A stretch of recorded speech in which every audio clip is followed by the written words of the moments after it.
मुंबई के अंधेरी में वैसे तो बहुत से ऑटो चलते हैं, लेकिन चौराहे पर एक शाम सिग्नल के पास एक काले रंग का ऑटो सिग्नल तोड़ते हुए जा रहा था। ट्रैफिक पुलिस का एक सिपाही उसका पीछा करने लगता है। कुछ दूर जाने के बाद ऑटो एक सुनसान रोड पर मुड़ जाता है। ट्रैफिक पुलिस का सिपाही उसका पीछा नहीं छोड़ता और एक वीराने में ऑटो ड्राइवर ट्रैफिक पुलिस से तंग होकर अपना ऑटो रोक लेता है।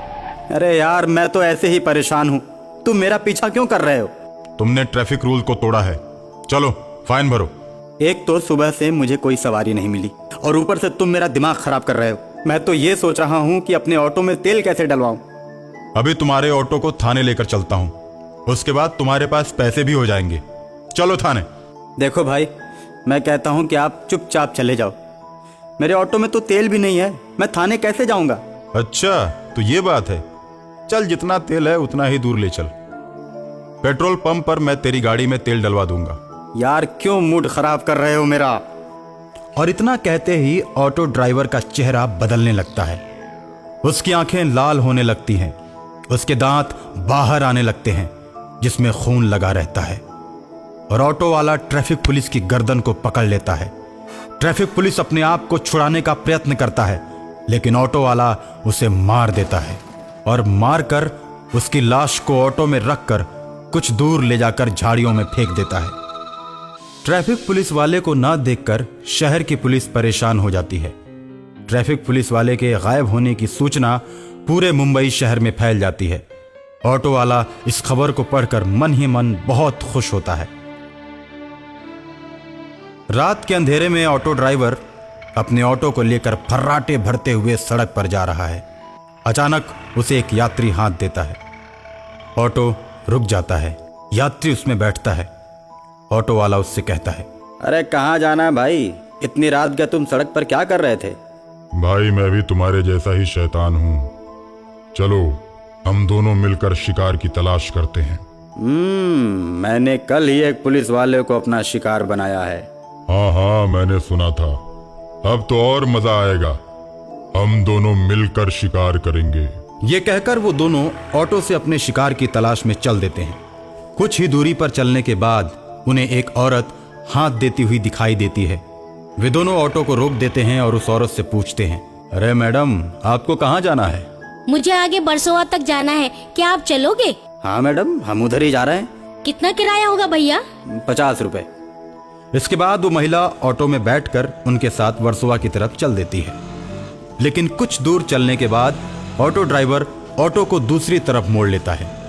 ऑटो को दूसरी तरफ मुड़ता हुआ देख वो महिला डर जाती है और तुरंत ऑटो को रोकने के लिए कहती है, अरे भैया, ये किस रास्ते पे ले जा रहे हो? ये तो बरसोवा का रास्ता नहीं है। महिला के इतना कहने के बाद वे दोनों अपना रूप बदल देते हैं और महिला की तरफ मुड़कर उससे कहते हैं, हम कोई ऑटो ड्राइवर नहीं है, हम तो भूत हैं और रोज अपने शिकार की तलाश में निकलते हैं, और आज हमारा शिकार तुम हो। इतना कहने के बाद वो ऑटो को रोक देते हैं। ऑटो के रुकते ही महिला उतरकर भागने लगती है। आगे आगे महिला भाग रही है और पीछे पीछे वो भूत भाग रहे हैं। भागते भागते कभी झाड़ियों में, कभी पहाड़ों पे, और ऐसे करते करते वो एक सुनसान रोड पर आ जाते हैं। और उसके बाद वो दोनों भूत उस महिला को पकड़कर चीर देते हैं और उसे बीच सड़क पर फेंक देते हैं। सड़क पर लाश को देखकर दोनों तरफ गाड़ियों का जमावड़ा लग जाता है। गाड़ियों के ड्राइवर शोरगुल करने लगते हैं और ऑटो वाले शैतान भी उसी वक्त लाश के सामने आकर खड़े हो जाते हैं। और इसी बीच तहकीकात के लिए पुलिस भी वहां पर पहुंच जाती है। लाश को उठाकर गाड़ी में रखती है और पोस्टमार्टम के लिए हॉस्पिटल की तरफ चल देती है। उसके बाद गाड़ियों की आवाजाही फिर से शुरू हो जाती है। इसी तरह दोनों शैतान शहर में बहुत से आदमियों को अपना शिकार बनाते हैं और खूब मौज करते हैं। और एक दिन एक तांत्रिक उन दोनों के ऑटो पर बैठता है। तांत्रिक को देखकर दोनों शैतान बहुत खुश होते हैं। कहाँ जाना है बाबा जी? हमको वर्सोवा जाना है। तांत्रिक बाबा, हमारा ऑटो तो आदमी को सीधे ऊपर ले जाता है, तुम कुछ ही देर में ऊपर चले जाओगे सदा सदा के लिए। तुम्हारी आत्मा तुम्हारे शरीर से मुक्त हो जाएगी, हम लोग इंसानों की आत्माओं को उनके शरीर से मुक्त करने के लिए इस शहर में विचरण कर रहे हैं। हमने भी बहुत से शैतानों को अपने बस में कर रखा है। मुझे तुम लोगों के बारे में पता चल गया था, इसीलिए सोचा मैंने कि तुम दोनों को मैं अपना गुलाम बनाऊंगा। ओए तांत्रिक बाबा, ये भूल कर भी करने की कोशिश मत करना। हम दोनों आजाद घूमने वाले शैतान हैं, खुले रोड पर इंसानों की भीड़ में घूमते हैं। हमें आज तक कोई भी पकड़ नहीं पाया।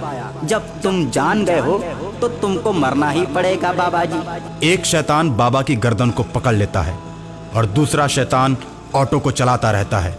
बाबा की आंखें बाहर को निकल आती हैं और मुंह खुला का खुला ही रह जाता है। शैतान तांत्रिक बाबा को मार देता है और गाना गाता है, बाबा लाएंगे क्रांति टंग डंग डंग डंग डंग, बाबा लाएंगे क्रांति टंग डंग डंग डंग डंग। ये लो, ये भी मर गया, हमको कैद करने चला था। तांत्रिक को ऑटो में लेकर दोनों चलते चले जा रहे हैं। जब कुछ दूर तक गाड़ियों का आवागमन दिखाई नहीं देता है तो बीच रोड पर तांत्रिक की लाश को फेंककर वे दोनों निकल पड़ते हैं। मुंबई में फिर से कोहराम मच जाता है कि सड़क पर काफी घटनाएं होने लगी हैं। इसको देखते हुए सरकार शहर में सड़कों पर रात 10 बजे के बाद आवागमन बंद करके कर्फ्यू लगा देती है। सभी सड़कों पर सन्नाटा पसर जाता है, लेकिन ऑटो वाले शैतान नहीं मानते। उनका ऑटो चलता रहता है। एक शैतान ऑटो को चलाता है तो दूसरा उसमें बीमार होने का बहाना करके बैठा रहता है। पुलिस की 100 नंबर की गाड़ी उस ऑटो को रोकती है। ऑटो वाले, गाड़ी रोक। तुझे पता नहीं कर्फ्यू लगा हुआ है और 10 बजे के बाद सड़क पर निकलना मना है। चल ऑटो लेकर चल थाने में।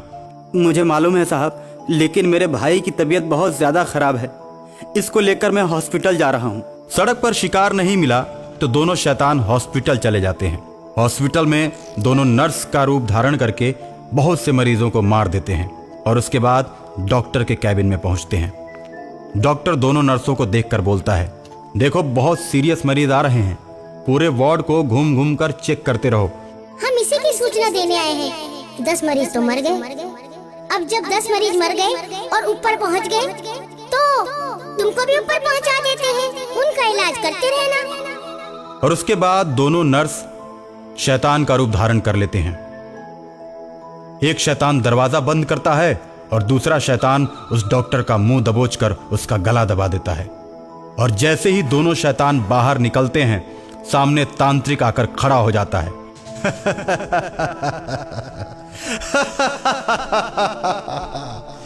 तुम्हें क्या लगा कि मैं मर गया? ना, मैं तो तुम लोगों का खेल देख रहा था। इतना कहकर तांत्रिक अपने त्रिशूल से दोनों को मार देता है। दोनों के मरते ही वो ऑटो भी गायब हो जाता है।